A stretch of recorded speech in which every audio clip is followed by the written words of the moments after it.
Hello दोस्तों, कैसे हो? आपका रमन शर्मा आपके सामने। नया वीडियो बहुत फास्ट होने वाला है क्योंकि मटेरियल बहुत ज्यादा है और समय कम। आप लोगों ने इंग्लिश की बहुत सारी वीडियोस देखी, बहुत कुछ सीखा, आइल्स का सीखा। सोच रहे होगे ना कि आज मेरे हाथ में इतने पेपर क्यों हैं। बता दूं आपको, ये सारे के सारे पेपर आपको मैं पढ़ाने वाला हूं। पढ़ाने का मतलब ये नहीं है कि आपको बोर कर दूंगा।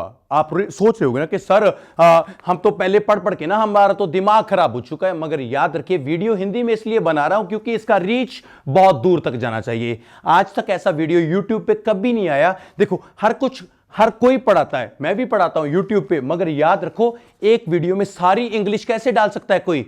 आज वो होने वाला है। मतलब ये बात याद रखना, ये बात तो 100% श्योर है कि आज का वीडियो जो देखेगा, इंग्लिश में कोई भी चीज पूछ ले, ये मेरा प्रॉमिस है। अगर वीडियो में आपको ये चीज ना सीखने को मिले, अगर आपने वीडियो देखा और उसके बाद आपको लगे कि ये वैल्यूएबल नहीं था, चैनल को आप अनसब्सक्राइब कर देना। अपने दोस्तों को बोलना कि कभी रमन के चैनल पर मत जाना। मगर याद रखना, आज एक तरफ आप अपनी सारी की सारी क्वालिफिकेशन रख दो, जितना कुछ पढ़ के आए वो रख दो, और एक साइड मेरा वीडियो ये रख दो। और आप याद रखना, स्टेप बाय स्टेप टीच करता रहूंगा। जैसे ये फैक्ट ऑफ इंग्लिश है, पढ़ा दूंगा, छोड़ दूंगा। उसके बाद होमोफोन है, छोड़ दूंगा।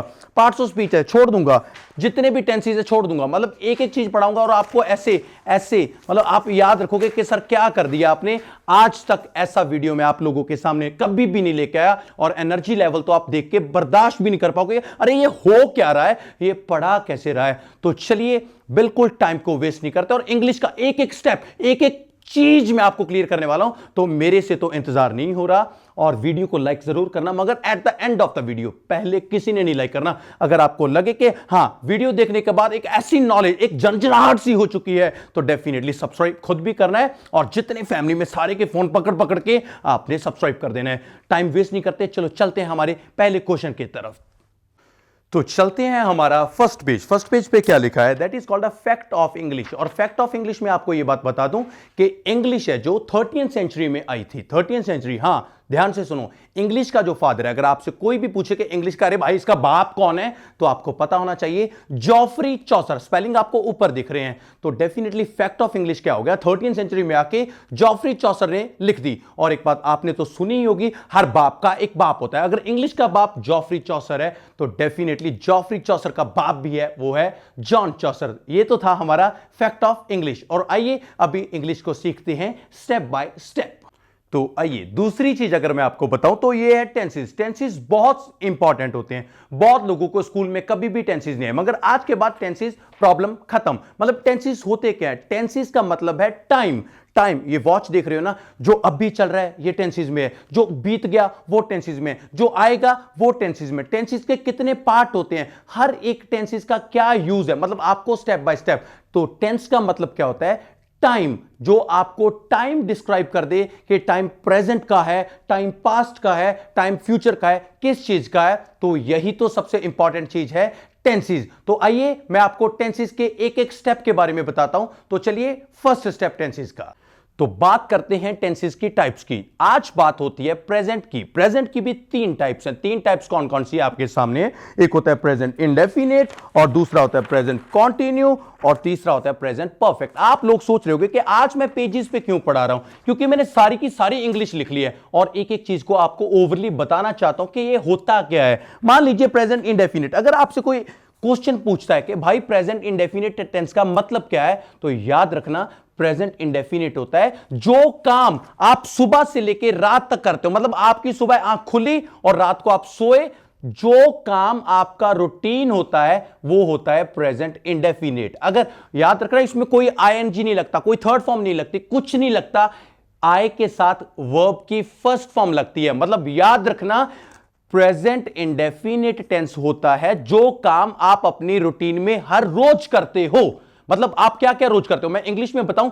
आई get up early in the morning, I take brush and bath, I take breakfast, I go to institute. मतलब जो भी मैं बोल रहा हूं, आई के साथ वर्ब की फर्स्ट फॉर्म लगा रहा हूं, और ये है प्रेजेंट इंडेफिनिट की पावर। और अगर दूसरी बात करता हूं, इससे नेक्स्ट टेंस आ गया, that is called a present continue. तो प्रेजेंट कंटिन्यू, ये अरे भाई गलत हो गया, ये है, दैट्स ओके। प्रेजेंट कंटिन्यू का मतलब क्या हो रहा है? जो काम अभी अभी हो रहा है, it is called a present continue. जैसे कि, जैसे मैं बोल रहा हूं, ये कंटिन्यू है। जो भी काम मैं कर रहा हूं वो कंटिन्यू है।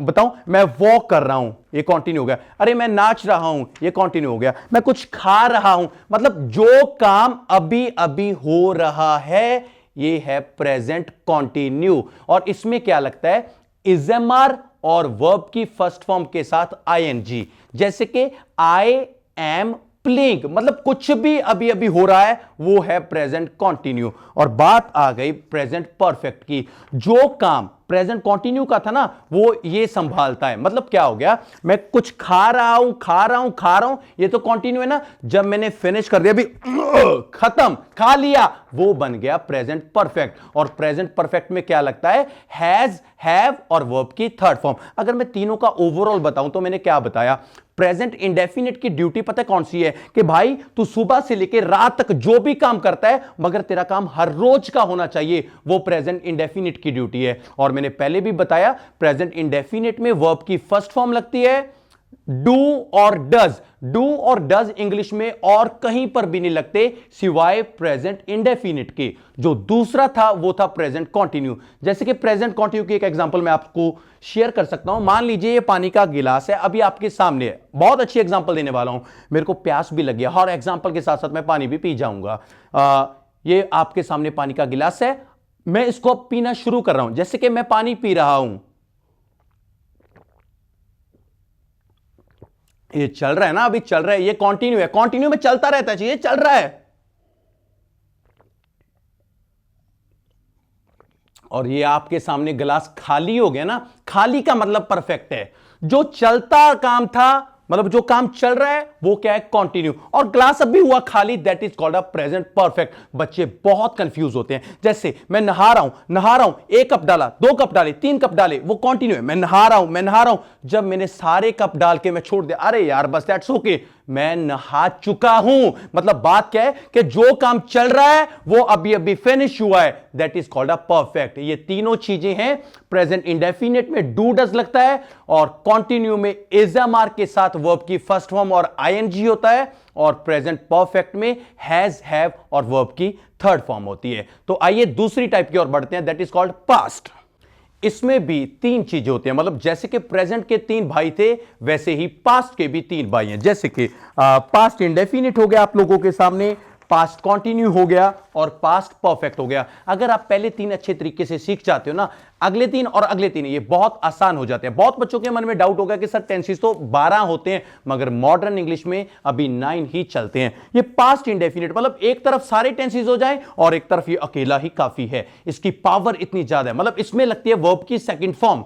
इंग्लिश में जब कभी भी कहीं पर भी आपको वर्ब की सेकंड फॉर्म दिख जाए तो समझ लेना कि पास्ट इंडेफिनिट की बात हो रही है। मतलब पास्ट इंडेफिनिट में रूल क्या है, जहां वर्ब की सेकंड फॉर्म लगेगी जहां डिड लगेगा। मतलब ये नहीं है कि कहीं पे भी वर्ब की सेकंड फॉर्म भी आ गई और डिड भी आ गया, ऐसा कुछ नहीं है। इसका यूज क्या है, जो काम मैंने अब से पहले जो भी किया था, मैं दिल्ली गया था, मैं पटियाला गया था, मैंने इंग्लिश पढ़ाई थी, मैंने क्लास पढ़ाई थी, मैंने यूट्यूब पे वीडियो बनाई थी, मैं बच्चों को मिला था, मैंने जो भी किया सारे का सारा ये पास्ट इंडेफिनिट में आ गया और इसका यूज इतना ज्यादा है। और एक बात ध्यान रखना, अगर पास्ट इंडेफिनिट में वर्ब की सेकंड फॉर्म, जैसे मैं दिल्ली गया था, आई गो टू दिल्ली नहीं आएगा क्योंकि वर्ब की सेकंड फॉर्म चाहिए। तो क्या बन गया, आई वेंट टू दिल्ली। जितनी भी चीजें बोलनी है मैंने वर्ब की सेकंड फॉर्म के साथ बोलनी है। जैसे I played, I watched, I saw. अगर आपको वर्ब की सेकंड फॉर्म नहीं आती तो टेंसेस में आपको यह कभी भी नहीं आएगा। और सबसे इंपॉर्टेंट बात यह है कि अगर आप इसको नेगेटिव बनाने की कोशिश करते हो, आई डिड नॉट, डिड के साथ इसका नेगेटिव बनेगा आई डिड नॉट। अगर आपने दोबारा बोल दिया ना I did not went to Delhi, तो आप गए, आप गलत हो गए, क्योंकि एक सेंटेंस में 2 वर्ब की सेकंड फॉर्म कभी भी नहीं आ सकती। जैसे डिड भी सेकंड फॉर्म है और वेंट भी सेकंड फॉर्म है। अरे यार, एक घर में 2 फादर कभी हो सकते हैं? अगर आप अपनी मम्मी को पूछो, मम्मी ये कौन है, बेटा तेरा फादर है, मम्मी ये, बेटा ये भी, मारे मम्मी तेरा क्या मतलब, क्या हो गया? अगर घर में 2 फादर नहीं हो, हाँ वो होता है, बड़े पापा छोटे पापा वो होते हैं, मगर ओरिजिनल वाले तो एक ही होते हैं ना। तो याद रखना, अगर सेकंड फॉर्म आ गया तो डिड नहीं आएगा दोबारा, अगर डिड आ गया तो वहां पे सेकंड फॉर्म भी नहीं आएगा, क्योंकि did is already a second form. Do, did, done, बस इसका रोल इतना है कि जो काम आज से पहले आपने किया था आप वर्ब की सेकंड फॉर्म में बोल सकते हो। अगर कोई आइल्स करता है उसके लिए बड़ा इंपॉर्टेंट है, क्योंकि क्यू कार्ड इसमें आता है। दूसरी बात, पास्ट कंटिन्यू, ये बहुत अच्छा है। जो काम आप कर रहे थे, अरे यार तेने मेरा फोन क्यों नहीं उठाया,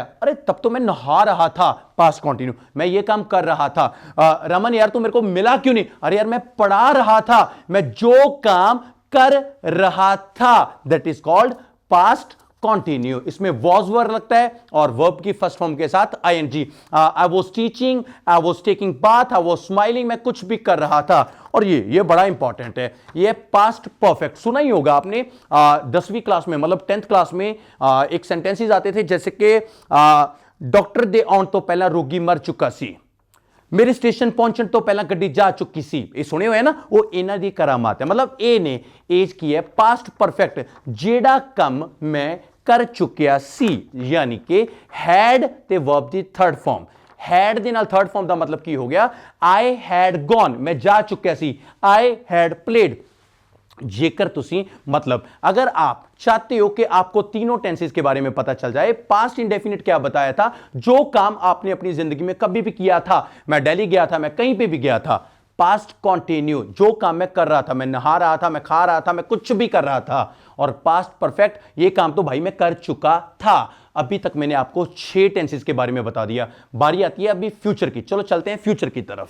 जैसे कि प्रेजेंट, जैसे कि पास्ट, उनके भी 3 भाई, तो ये फ्यूचर है, इसके भी 3 भाई हैं। मगर याद रखना सबसे इंपॉर्टेंट वाला तो ये है फ्यूचर इंडेफिनिट, मतलब अब के बाद, मैं वीडियो खत्म कर दूंगा जब, उसके बाद मैं जो भी करूंगा वो फ्यूचर इंडेफिनिट ही डील करेगा। और सबसे बड़ी बात, पहले आता था विल और शेल, अभी शेल मर चुका है, मतलब मरे बंदे वापस नहीं आते, तो जस्ट आता है विल। आप कहीं पर भी यूज करो, आने वाला कोई भी काम आप करोगे, मैं दिल्ली जाऊंगा, मैं कनाडा जाऊंगा, मैं नहाऊंगा, मैं खाऊंगा, मैं पीऊंगा, मैं कमाऊंगा, जो भी करोगे आई के साथ आपने विल को लगाना है। और वर्ब की फर्स्ट फॉर्म बड़े आराम से, जैसे कि I will see you, I will meet you, जब कुछ भी होगा मैं उसको मिलूंगा, तो क्या हो गया, इसमें आएगा आई विल मीट, ये बात खत्म।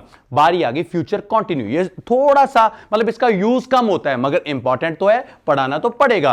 फ्यूचर कंटिन्यू की बात अगर करता हूं, जो काम मैं कर रहा हूंगा, अरे यार जब मैं ना कनाडा जाऊंगा, मैं डॉलर कमा रहा हूंगा, तब तो भाई मैं शादी भी कर रहा हूंगा, मैं कुछ भी कर रहा हूंगा। फ्यूचर कंटिन्यू मतलब विल बी और फर्स्ट फॉर्म आईएनजी, जैसे प्रेजेंट कंटिन्यू में, पास्ट कंटिन्यू में, वैसे ही फ्यूचर कंटिन्यू, मतलब तीनों कंटिन्यू में फर्स्ट फॉर्म के साथ आईएनजी लगता है। बस फर्क इतना है, मैं जा रहा हूं, आई एम गोइंग, मैं जा रहा था, आई वॉज गोइंग, मैं जा रहा हूंगा, आई विल बी गोइंग। अरे गोइंग सेम है, गोइंग सेम है, चेंज क्या हो रहा है, is am are, was were और विल बी, बस यही फर्क है प्रेजेंट का, पास्ट का और फ्यूचर का, जो काम मैं कर रहा हूंगा। और ये लास्ट वाला रह चुका है, that is called present perfect, जो काम मैं कर चुका हूंगा।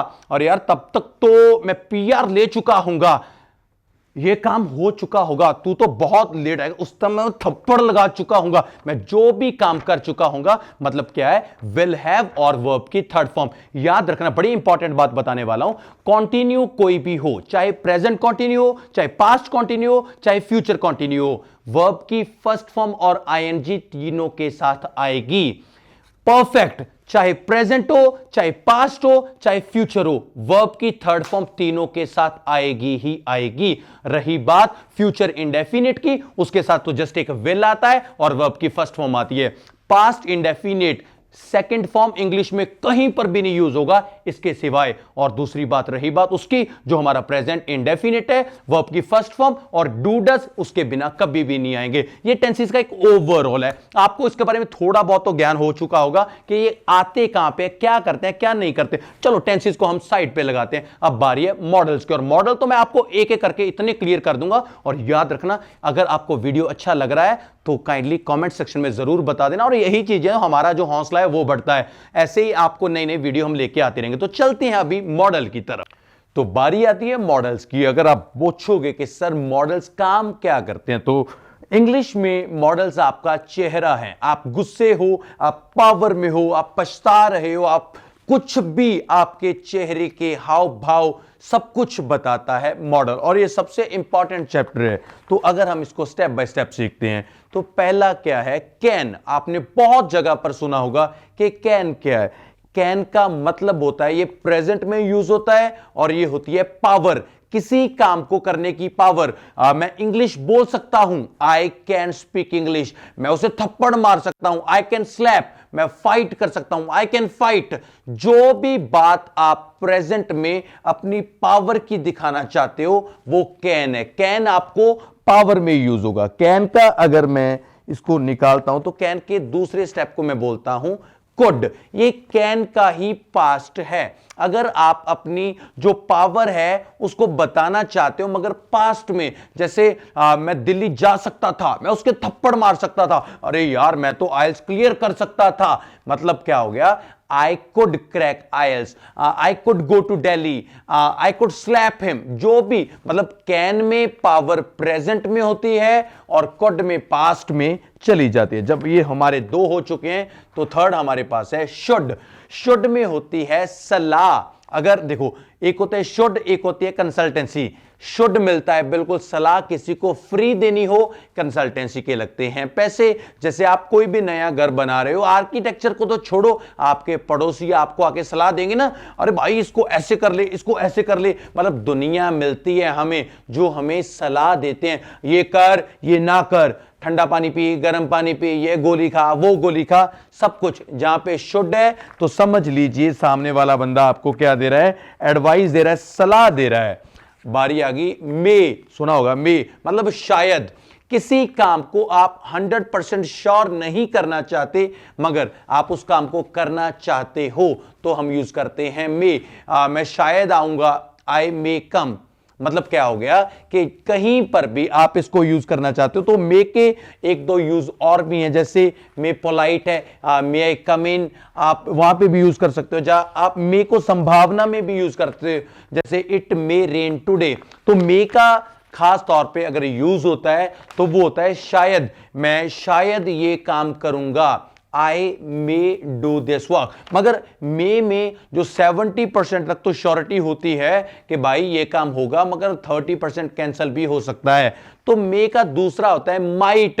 माइट में श्योरिटी बिल्कुल कम होती है, शायद ही, यार मैं तो शायद ही आऊंगा, आई माइट कम, मैं शायद ही मिलूं, आई माइट मीट। मतलब मे में 70% की श्योरिटी होती है तो माइट में तो 10% की श्योरिटी होती है। मतलब ये तो ना कहने वाली बात है, अगर मैं शायद ही आऊंगा, अगर मेरे मां बाप आए तो आई माइट कम। माइट में बिल्कुल श्योरिटी नहीं होती। बारी आ गई मस्ट। मस्ट होता है 200% श्योर, जो बोल दिया वो होगा। जिस सेंटेंस में मस्ट आ गया तो यह बात जान लीजिए कि वो काम 100% क्या, 200% वो काम होगा ही होगा। अगर मैंने बोला ना आई मस्ट कम, मैं पक्का आऊंगा, चाहे बारिश हो, चाहे हनेरी हो, कुछ हो, मतलब जब मैंने मस्ट को यूज किया तो काम होगा ही होगा। और सबसे इंपॉर्टेंट होता है हैव टू। ये भी एक मॉडल है, इसको बोलते हैं मजबूरी। बहुत काम है मजबूरी में करने पड़ते हैं। जैसे I have to speak loudly, I have to attend class, I have to watch your video. अगर आपको मजबूरी में देखनी पड़ती है तो मजा नहीं है। अगर आप खुश होकर रमन की वीडियो देखते हो तब भी तो मजा आता है। हैव टू का मतलब है सर्दियों में सुबह सुबह उठना, ठंडे पानी से नहाना, तो हैव टू है। बहुत सारे काम जो आपको मजबूरी में करने पड़ते हैं। हैव टू के नेक्स्ट आ गया डेयर टू। डेयर टू होती है हिम्मत, किसी काम को करने की हिम्मत। जैसे एडवेंचर वर्क होते हैं, आप पैराशूट डाल के ऊपर से डाइव करना, या स्विमिंग करना, बहुत तेज गाड़ी चलाना, मतलब जो होते हैं ना ट्रूथ एंड डेयर गेम भी होती है कि आप में ये काम करने की हिम्मत है कि नहीं है। अगर आप किसी को पूछते हो कि तेरे में हिम्मत है तो वो चीज आएगी डेयर टू में आएगी। बारी आ गई ट्राई टू, कोशिश करना। हम बहुत काम ऐसे हैं जिनकी कोशिश करते हैं, जैसे कि I try to learn English, I try to go to abroad, I try to crack my exam. जिस जिस काम की आप कोशिश करोगे वो आ गया आपका ट्राई टू। ट्राई टू के बाद भी हमारा एक है वांट टू है। वांट टू होता है चाहना किसी चीज को। जैसे मैं चाय पीनी चाहता हूं, I want to take a tea. मैं कनाडा जाना चाहता हूं, I want to go to Canada. मैं क्या चाहता हूं, that is called want to. और ये बहुत इंपॉर्टेंट है। जैसे मैं पीआर चाहता हूं, I want to get PR. आप क्या चाहते हो तो आप उसको वांट टू में बोलोगे। नीड टू, जरूरत। छोटे होते आपने कभी ऐसा किया है कि आपकी मम्मी ने आपको कटोरी दी हो, जाके पड़ोसी से एक उसमें चीनी लेके आ जा, एक डोंगा दे आओ, उसमें जैसे आटा लेके आ, हम बोलते हैं ना मेरा डैडी आऊगा फिर ਅਸੀਂ दे देंगे, that is called a need to. ਤੁਹਾਨੂੰ ਕਿਹੜੀ ਕਿਹੜੀ चीज की जरूरत है, मतलब आपको क्या चीज की जरूरत है, it is called need to. जैसे I need to meet you, मुझे तुम्हें मिलने की जरूरत है। I need a cup of tea, मुझे एक कप ऑफ टी की जरूरत है, जैसे जरूरत। यूज टू, ये बहुत डिफरेंट है, मतलब जो सारे टू वाले बताए उससे डिफरेंट है। ना ये प्रेजेंट में यूज होता और ना ये फ्यूचर में। यूज टू यूज होगा ओनली पास्ट में। जो काम आप अपने पास्ट में किया करते थे, अभी वो छोड़ चुके हो। जैसे अगर मैं बोलूं मैं ना यूनिवर्सिटी में पढ़ा करता था, I use to study in university, अब नहीं पढ़ता। मैं कनाडा रहा करता था, I use to live in Canada, अब नहीं रहता। मैं स्कूल में पढ़ा करता था, I use to study in school. मतलब जो काम आप पहले किया करते थे, अब वो काम आपने छोड़ दिया, that is called used to. और इसके बाद एक बड़ा और आता है, that is called a love. याद रखना, लव एक के साथ होता है। जैसे आई लव माई फादर, बस मेरे को एक ही फादर चाहिए, बात खत्म। ये नहीं है कि और अगर मैंने लव की जगह पे ना लाइक बोल दिया, ये रहा लाइक। लव और लाइक में ये फर्क है, लव होगा एक के साथ, लाइक होगा बहुतों के साथ। आप ये बोलिए आई लव माई फादर, ये मत बोल देना I like my father. Like में तो आपके पास और भी चॉइसेस होंगी, तो डेफिनेटली अगर किसी एक चीज को प्यार करते हो तो वो है लव।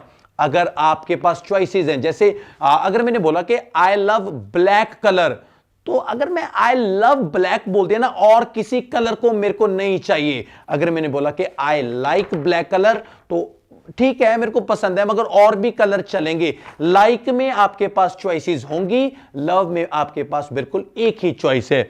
बारी आ चुकी है फॉन्ड ऑफ। फॉन्ड ऑफ होता है शौक। जैसे मेरे को पढ़ाने का शौक है, I am fond of teaching.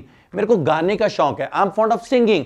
किसी भी चीज का आपको शौक होता है वो होता है फॉन्ड ऑफ। और लास्ट पे रह चुका है सिक ऑफ।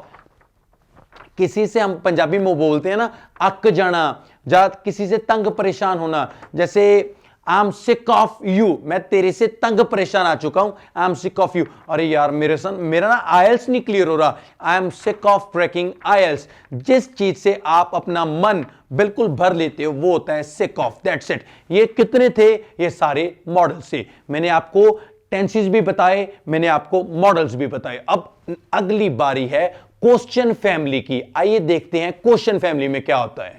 तो बारी आ चुकी है अभी क्वेश्चन फैमिली के, ये क्या होते हैं, कैसे यूज होते हैं। जैसे कहीं पर भी आप इंग्लिश में वाई, अगर आपने कहीं पर भी वाई को सुना तो याद रखिए सामने वाला बंदा आपसे रीजन पूछ रहा है। जैसे why are you doing IELTS, या why are you going, why are you earning money, आप ये काम क्यों कर रहे हो। जब भी किसी ने आपसे रीजन पूछना है तो वो इससे यूज करेगा वाई, ये काम क्यों कर रहे हो, वाई। दूसरा आ चुका है व्हाट। व्हाट का यूज कहां पे होता है, जैसे हमें किसी चीज के बारे में नहीं पता। जैसे मुझे आपका नाम नहीं पता तो मैं पूछूंगा व्हाट इज योर नेम। जैसे मेरे को किसी चीज का नहीं पता, ये क्या है, व्हाट इज दिस। किसी चीज का नहीं पता और हम उसका पता लगाना चाहते हैं तो हम यूज करते हैं व्हाट। जैसे मुझे आपकी एज नहीं पता, आपकी एज क्या है, what's your age, what's your occupation. What वहां पे यूज होता है जब हमें सामने वाले की उस चीज के बारे में कुछ नहीं पता तो हम उसके बारे में पूछना चाहते हैं तो हम यूज करते हैं व्हाट। बारी आ चुकी है व्हेन की। व्हेन में होता है टाइम पीरियड। जैसे when do you get up, आप कब उठते हो। When do you go to academy, आप एकेडमी कब जाते हो। When do you take bath, आप नहाते कब हो। When do you teach English, आप अंग्रेजी कब पढ़ाते हो। When do you make video. जब आपने किसी बंदे से पूछना है कि कब, क्या टाइम है, तो हम उसको यूज करते हैं व्हेन में। और व्हेन में आपको टाइम पीरियड है वो बताना होता है, सुबह शाम कैसे जो होता है वो होता है व्हेन। कब ये काम करते हो। वेयर, वेयर में आती है जगह। आप कहां रहते हो, वेयर डू यू लिव। आप कहां जाओगे, वेयर विल यू गो। मतलब किसी जगह के बारे में जब हम पूछते हैं तो बारी आती है वेयर की। जैसे वेयर आर यू गोइंग, आप कहां जा रहे हो। Where from do you belong, आप कहां से बिलोंग करते हो। मतलब किसी प्लेस के बारे में अगर जानना हो तो वेयर की बात होती है। बारी आ गई होम। whom क्या होता है? whom do you know? आप किसको जानते हो? मतलब किसी बंदे के बारे में, किसी ह्यूमन बीइंग के बारे में जानना हो तो whom with whom और with whom, मैं आपको with whom नेक्स्ट चैप्टर है वो आपको बताऊंगा, मगर whom का ये मतलब है आप किसी ह्यूमन बीइंग के बारे में अगर पूछना चाहते हो, जैसे whom do you know, आप किसको जानते हो? whom do you know in politics, politics में आप किसको जानते हो? whom do you know in cricket, आप क्रिकेट में किसको जानते हो? मगर ये हमेशा यूज होगा ह्यूमन बीइंग के लिए। who, जब आपको सामने वाला ह्यूमन बीइंग नहीं पता, who are you, who is your mother, who is your father, मतलब ये नहीं होगा, मतलब चीजों के लिए नहीं, who is your table नहीं होगा। मतलब जब किसी भी ह्यूमन बीइंग के बारे में, किसी रिलेशन के बारे में आप पूछते हो तो who होता है। जैसे who is your father, आपका फादर कौन है? who is your mother, आपकी मदर कौन है? who is your brother, आपका ब्रदर कौन है? जैसे Who are you, अरे आप ही कौन हो। देखो मैंने आपके लिए इतने पेजेस बनाए हैं, मतलब एक ही वीडियो में सब कुछ, सारी इंग्लिश, कम से कम आपको ये ओवरऑल तो पता चल जाए कि किसका यूज कहां पे होता है, कैसे होता है भाई। जैसे हाउ, मतलब कैसे, सर आप कैसे पढ़ाते हो? How do you teach. आप कैसे खाते हो? How do you take. आप डांस कैसे करते हो? How do you dance. ये काम कैसे करते हो? हाउ, मेरे को भी बता दो, मेरे को भी करना है। हाउ मैनी, जब आप किसी चीज को काउंट कर सकते हो, जैसे आप कितने भाई बहन हो? How many brother sisters are you. जैसे किसी भी चीज को आप काउंट कर सकते हो तो आप बोलोगे हाउ मैनी, मगर अगर आप किसी चीज को अनकाउंटेबल है तो वो है हाउ मच। एग्जांपल दे देता हूं, how many glasses do you want, how many glasses do you want, मगर आपको यह है ना कि आप ग्लास को गिन सकते हो, कितने ग्लास चाहिए। अगर इस तरफ आते हैं, how much milk do you want, आपको कितना दूध चाहिए। मतलब मैनी में आप चीजों को गिन सकते हो, मच में आप चीजों को कभी गिन नहीं सकते, काउंट नहीं कर सकते। और वारी आ चुकी है विद हुम, आप किसके साथ जाओगे? With whom do you go, with whom will you go, किसके साथ खाना खाते हो? With whom do you take food, मतलब ये काम आप किसके साथ करते हो तो वो होता है विद हुम। शॉपिंग करने किसके साथ जाते हो? With whom do you go for shopping. Last बच्चा, that is called from where, कहां से। रमन सर आप कपड़े कहां से खरीदते हो? From where do you purchase clothes, तो डेफिनेटली मैं अपने कपड़े खरीदता हूं, यहां पे हमारे बहुत ही फेमस शॉप है, मेरा ब्रदर है गोल्डी शर्मा और कर्मा वीरा। तो डेफिनेटली फैशन पॉइंट पातड़ा में नंबर 1 कपड़े मिलते हैं जैन मार्केट के पीछे, और ये बोलने के मैंने पैसे नहीं लिए, वो मेरा भाई है, आई लव हिम। तो डेफिनेटली अगर कोई भी पूछता है कि कहां से, फ्रॉम वेयर, मोबाइल कहां से खरीदता है? From where do you purchase mobile, कोई भी चीज कहां से खरीदता है तो फ्रॉम वेयर। ये सारे के सारे थे क्वेश्चन फैमिली, अभी तक बताए टेंसेस, क्वेश्चन फैमिली, आपको मॉडल्स बता दिए। बारी पता है किसकी आ चुकी है? Parts of speech. अगर आपको लगता है ना कि वीडियो लंबा हो रहा है, मगर याद रखना एक वीडियो पूरा इंग्लिश कवर कर रहा है तो लंबा क्या होगा क्या नहीं होगा वो बाद में देखा जाएगा, मगर आज की वीडियो के बाद आपको कभी भी ये नहीं लगेगा कि सर इंग्लिश के बारे में किसी ने मेरे से कुछ पूछा और आपकी इस वीडियो में वो नहीं था। मतलब मैंने सारी चीजों को इधर से उठाया, सारी चीजों को एक जगह पर पटक दिया और डेफिनेटली आपको टीच करने के लिए आ चुका हूं। और बारी है पार्ट्स ऑफ स्पीच, ये कौन कौन से होते हैं, क्या जरूरत है इंग्लिश में, आइए इसकी बात करते हैं। अगर आप पूछोगे कि सर पार्ट्स ऑफ स्पीच का जरूरत क्या है, तो सबसे अच्छी बात बताता हूं, जब हम चाय बनाते हैं, चाय में डालते हैं अदरक, चाय में डालते हैं इलायची, चाय में डालते हैं लौंग, सौंफ, मतलब इतनी चीजें क्यों डालते हैं कि चाय का टेस्ट बदल जाए। तो वही चीज है, अगर आपने टेंसेस सीख लिए, मॉडल सीख लिए, क्वेश्चन फैमिली सीख लिए, अरे ये तो आपने एक बेस सीख लिया इंग्लिश का, इसमें लौंग इलायची ये डालेंगे, इंग्लिश को टेस्ट ये बनाएंगे। क्या है? पार्ट्स ऑफ स्पीच, और इसकी 8 टाइप्स होती हैं। 8 टाइप्स कौन कौन सी होती हैं तो आओ बताते हैं। सबसे पहली जो टाइप होती है दैट इज कॉल्ड, सुना ही होगा, नाउन। नाउन का मतलब होता है नाम, किसी भी नाम, जगह का नाम, शहर का नाम, चीज का नाम, कहीं पर भी किसी भी चीज का अगर आप नाम देखोगे तो वो नाउन होता है। और डेफिनेटली एक बात ध्यान में रखना, नाउन की 5 टाइप्स होती हैं, मगर मैं इस वीडियो में चलो एक बार फास्ट आपको बता ही देता हूं।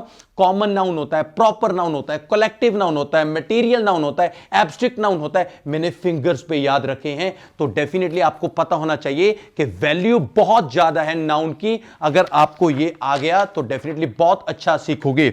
दूसरी चीज आ गई प्रोनाउन, मतलब अगर नाउन की जगह पे बार बार हम किसी का नाम नहीं ले सकते, तो प्रोनाउन ने वो जगह ले ली। जैसे कि अगर किसी के ऐसे की बात करते हैं, मैं बात करता हूं, मैं अपनी खुद की ही बात करता हूं, अच्छा लगेगा मेरे को। Raman is English teacher, Raman is 28, Raman is ये, रमन इज वो, Raman is tall, Raman is या।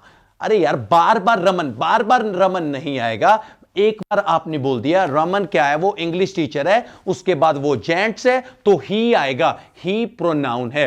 सारे सेंटेंसेस ही से शुरू होंगे। अगर किसी लेडी का ऐसे है तो डेफिनेटली सारी जगह पे आपको शी यूज करना होगा। अगर कोई चीज, कोई टेबल है, कोई सोफा है, कोई मोबाइल फोन है, कोई डॉग है, कोई जानवर है, कुछ भी है, तो इट का यूज होगा। अगर किसी मैन की बात, जेंट्स की बात करते हैं, तो उसके नाम के बाद हमेशा ही ही लगेगा।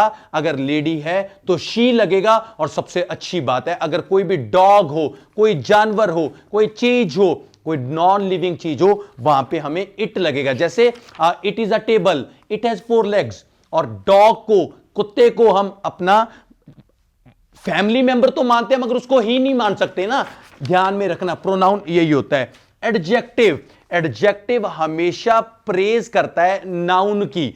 ध्यान से मेरी बात को सुनना। एडजेक्टिव हमेशा नाउन की प्रेज करता है और नाउन से पहले आता है। जैसे रमन इज अ बॉय, तो बॉय के आगे जो भी आएगा, Raman is a good boy, Raman is a bad boy, Raman is a clever boy, Raman is a tall boy, जो ये गुड, बैड, टॉल जो भी है, ये सारे एडजेक्टिव ही हैं। याद रखना, एडजेक्टिव हमेशा प्रेज करेगा तो एक ही बात की करेगा, वो नाउन की करेगा। और नाउन से पहले एडजेक्टिव आएगा।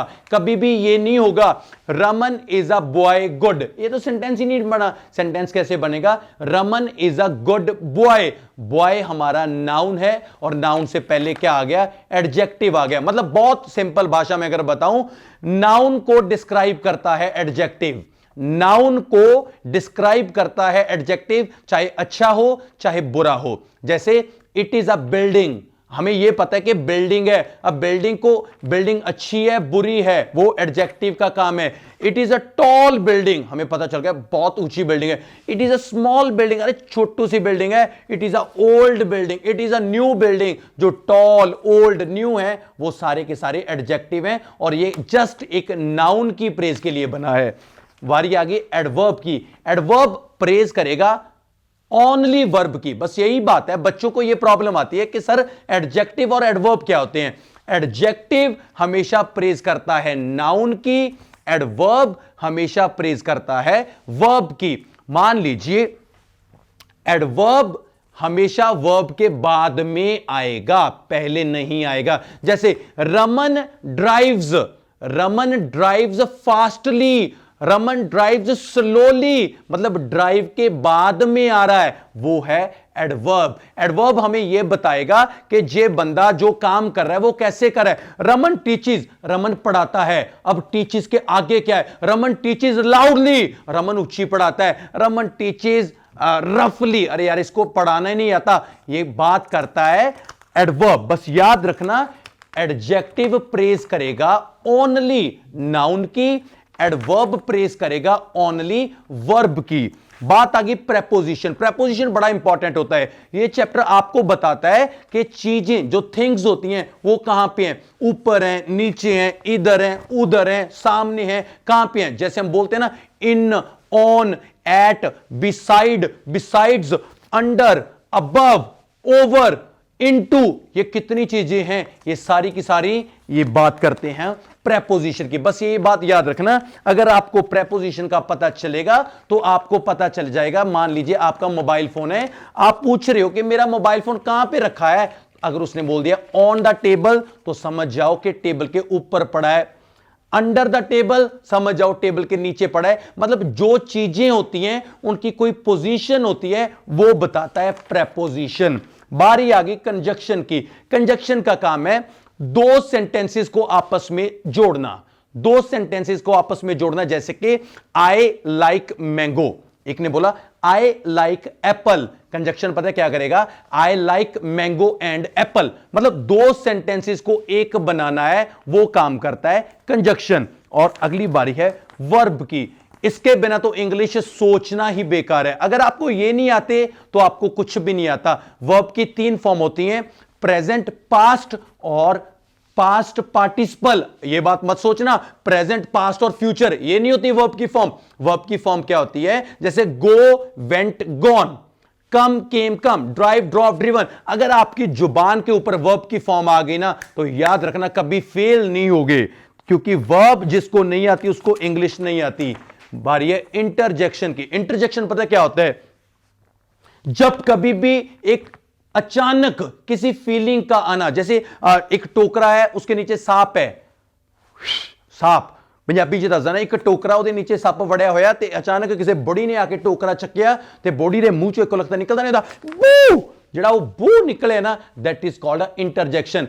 आप किसी ग्राउंड में जाओ, वहां पे क्राउड इतना खचाखच भरा हुआ है और आपके मुंह से पता है अचानक क्या निकलेगा, वाओ, मतलब क्या है, ये है इंटरजेक्शन। इंटरजेक्शन में अगर किसी की डेथ हो जाती है ना, वहां पे हम यूज करते हैं अलास, ALAS। मगर मैं हाथ जोड़कर बेनती करता हूं, अगर किसी की डेथ के ऊपर आप गए हुए हो, अगर आप उसके दोस्त के साथ उसके बात कर रहे हो ना आप, अरे यार फादर के साथ ये हो गया, हाँ अलास, सामने वाला कुटेगा, थप्पड़ मारेगा, अरे यहां पे मेरे बाप की डेथ हो गई, तू स्पोकन इंग्लिश की बात करता है। तो इंटरजेक्शन क्या होता है, एक अचानक आने वाली फीलिंग, उसको इंटरजेक्शन बोलते हैं। जैसे हिप हिप हुर्रे, मतलब आपको एक जोश सा भर जाता है, वो होता है इंटरजेक्शन। और लास्ट पे ये पार्ट्स ऑफ स्पीच में नहीं आता मगर एक चैप्टर होता है पंक्चुएशन। पंक्चुएशन आपको बहुत अच्छे तरीके से पता होना चाहिए, जैसे फुल स्टॉप होता है, कॉमा होता है, एक्सक्लेमेटरी साइन होता है, क्वेश्चन मार्क होता है, ब्रैकेट्स होती हैं, हाइफन होते हैं, ये सारे सेंटेंसेस को बताते हैं और ये सबसे अच्छी बात है। और आइए हमारे पास अभी लास्ट एक चैप्टर बच चुका है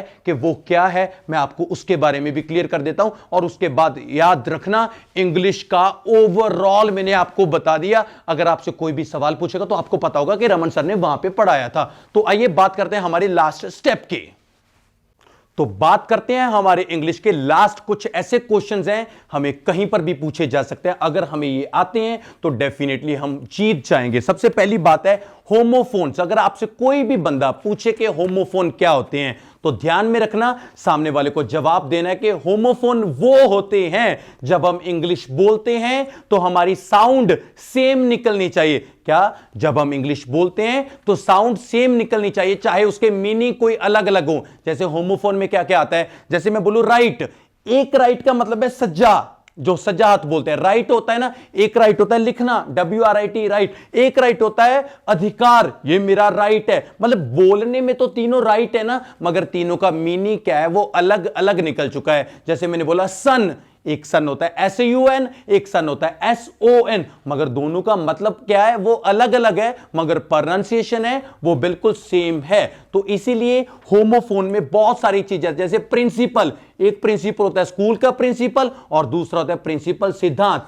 और इसमें याद रखना साउंड सेम होती है, स्पेलिंग सेम नहीं होते और मीनिंग सेम नहीं होते, बस एक साउंड सेम होती है। और होमोफोन से अगली चीज आती है, that is called a homograph. इसमें स्पेलिंग भी सेम होते हैं, साउंड भी सेम होती है। जैसे वॉच, मैंने बोला वॉच WATCH, मगर एक वॉच होता है देखना, एक वॉच होती है घड़ी, मतलब साउंड में भी वॉच, स्पेलिंग में भी वॉच, तो ये हो गया होमोग्राफ। अगर आपसे कोई पूछे कि पैनग्राम क्या होता है, तो पैनग्राम होता है कि इंग्लिश की एक लाइन जिसमें आपके 26 मतलब 26 के 26 अल्फाबेट आ जाएं, उसको बोलते हैं पैनग्राम। जैसे मैं आपको एक लाइन बताता हूं, a quick brown fox jumps over the lazy dog. एक बार और बता देता हूं, a quick brown fox jumps over the lazy dog. ये एक ऐसी लाइन है जिसमें आपको 26 के 26 अक्षर मिल चुके हैं। इसका फायदा पता है क्या होता है? इसका ध्यान से सुनिए। इसका सबसे अच्छा फायदा ये होगा कि आप अगर कीबोर्ड पे टाइपिंग करते हो तो आप ये लाइन को लिख लो, आपको पता चल जाएगा कि आपका कीबोर्ड में कोई वर्ड काम कर रहा है या नहीं कर रहा है। इसके बाद आते हैं तो आरी बारी इडियम्स की। इडियम पता क्या होता है? जैसे ऑल इन ऑल, सारा कुछ है भाई तू तो मेरा, बाय हुक और क्रुक। मतलब आपने कोई ऐसी लाइन बोलनी है जिसका मीनिंग बहुत अच्छे तरीके से आप सेंटेंस में बना सकते हो। जैसे ईडीएम में हम यूज कर सकते हैं एज सुन एज पॉसिबल। जो चीजें आपको आप बोलते हो, मतलब क्या हो गया? जैसे अरे भाई तू तो मेरा सारा कुछ है, तू मेरा क्या हो गया? ऑल इन ऑल हो गया। अगर मैं किसी को बोल दूं अरे मेरे को ध्यान से सुनो, मैंने बोला ऑल ईयर्स। तो ईडियम्स का मतलब क्या होता है कि बहुत छोटे वर्ड्स में मगर मीनिंग बहुत बड़ा निकलना चाहिए। और अगली बात पता क्या है? ये बहुत अच्छी होती है, ये होता है फ्रेजेस। आप में बहुत बच्चों ने सुना होगा फ्रेजेस। फ्रेजेस में क्या होते हैं? जैसे कहावतें होती हैं, हम बोलते हैं एग्जांपल, नाच न जाने आंगन टेढ़ा, a bad workman always क्वाल with his tools. लोहे को लोहा काटता है, डायमंड कट्स डायमंड। लड़ाई भाई मतलब ताली एक हाथ से नहीं बजती। If you want to make a queue you need two people. मतलब क्या हो गया? फ्रेजेस का मतलब ये होता है कि आपने जो इंग्लिश में बोला, आपने मान लीजिए कोई भी एक एग्जांपल दे देता हूं, याद आ गया याद आ गया याद आ गया याद आ गया आ गया, दैट्स ओके। जैसे हम बोलते हैं एक पंजाबी या हिंदी में कहावत होती है, जिस तन नूं लगदी ओही जाने। मतलब ਇਹਦਾ मतलब ਇਹ ਹੈ ਕਿ ਇੰਗਲਿਸ਼ ਚ ਜਦੋਂ ਇਹ ਟ੍ਰਾਂਸਲੇਟ ਹੋਗੀ ਤਾਂ ਇਹ ਜਿਸ ਤਨ ਇਹ ਨਹੀਂ ਹੋਏਗਾ, ਇੰਗਲਿਸ਼ ਦੇ ਵਿੱਚ ਇਹਦਾ मीनिंग कुछ और होएगा। जैसे only wearer knows where the shoe pinches. Wearer कौन होता है? जो पहनने वाला। मतलब बस एक पहनने वाले को पता है कि दर्द कहां हो रहा है शू में, शू उसका दर्द कहां पे कर रहा है। मतलब कि जिसके ऊपर बीत रही है ना, वो ही जानता है। फ्रेजेस का मतलब बस ये होता है कि आप लोगों ने ध्यान से सुनिए, जो कहावतें होती हैं उसको हम इंग्लिश में फ्रेजेस बोलते हैं। लास्ट पे 2-3 चीजें हमारे पास बची हैं। वोकैबुलरी। वोकैबुलरी आप लोगों ने बड़े आराम से भी सुना होगा। वर्ड्स होते हैं इंग्लिश में तो बहुत, लगभग 4000 वर्ड्स हर साल नई इंग्लिश में आते हैं। मैं आपको यह बताना चाहता हूं, वोकैबुलरी को आप रट्टे से मत सीखिए। आप अपने डेली जो यूजेस करते हो, जैसे सब्जियों के नाम, फलों के नाम, कलर्स नेम, जो आप वियर करते हो, वो सारी चीजों को ट्राई करो इंग्लिश में बोलना। कभी ये मत बोलो कि मैं जूते पहने, मैंने शू डाले हुए हैं, जुराबें, सॉक्स, रुमाल, हैंकी, शर्ट। शर्ट तो शर्ट ही होते हैं, हम कमीज नहीं बोलते इसको, है ना। मतलब वाल वाए, हेयर कॉम किते, कड़ी, वॉच, जो भी चीजें आप छोटी छोटी बोलते हैं, साबुन को सोप बोलो, बाल्टी को बकेट बोलो, है ना, कप को मग बोलो, पानी को वाटर बोलो, टूटी को टैप बोलो, जितनी भी सब्जियां खाते, सलाद नहीं है, that is called a salad. Try करो। हम बहुत सारे वर्ड्स तो ऐसे होते हैं जो इंग्लिश के कितने गलत बोलते हैं, जैसे सुच्चा बंद कर दो, Sucha, that is not a Sucha, that's called a switches. एक और वर्ड, उसको तो हार्ट अटैक हुआ है, that's not a heart attack, that's a heart attack. एक और सबसे बड़ा डिफरेंट वर्ड होता है, जैसे तड़के तड़के उठ के बुर्च कर ली, दैट इज नॉट अ बुर्च, दैट इज अ ब्रश। ये सब कुछ आपको वोकैबुलरी में आएगा। और याद रखना, वोकैबुलरी कभी रट्टा मार के नहीं करनी। लास्ट पे है इंग्लिश का आर्टिकल, अ एंड द।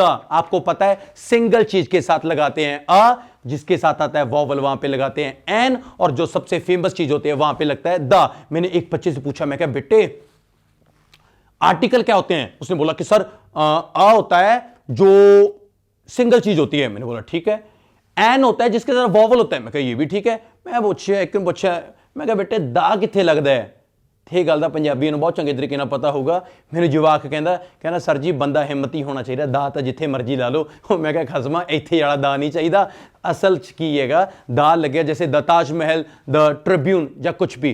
मैंने जो भी आपको जितनी भी चीजें आपको बताई, याद रखना एक वीडियो में यूट्यूब के किसी ने भी नहीं आज तक डाला, मैंने भी नहीं डाला था। ऐसे ही मेरे माइंड में एक कंसेप्ट आ गया, तो मैं डेफिनेटली जितना भी कुछ था मैंने आज आपको बता ही दिया। तो डेफिनेटली मैं क्या चाहता हूं कि आने वाले टाइम में मैं इन वीडियोस को, मतलब जो जो चीजें आपको मैंने टीच की हैं, इनको मैं एक एक पार्ट में लेके आऊं और आप बहुत अच्छे तरीके से इंग्लिश को अंडरस्टैंड करो और अपनी लाइफ बनाओ। वीडियो कैसा लगा कमेंट सेक्शन में जरूर बताना। और मेरी बॉडी तो बिल्कुल गीली हो चुकी है, स्वेट हो चुका है।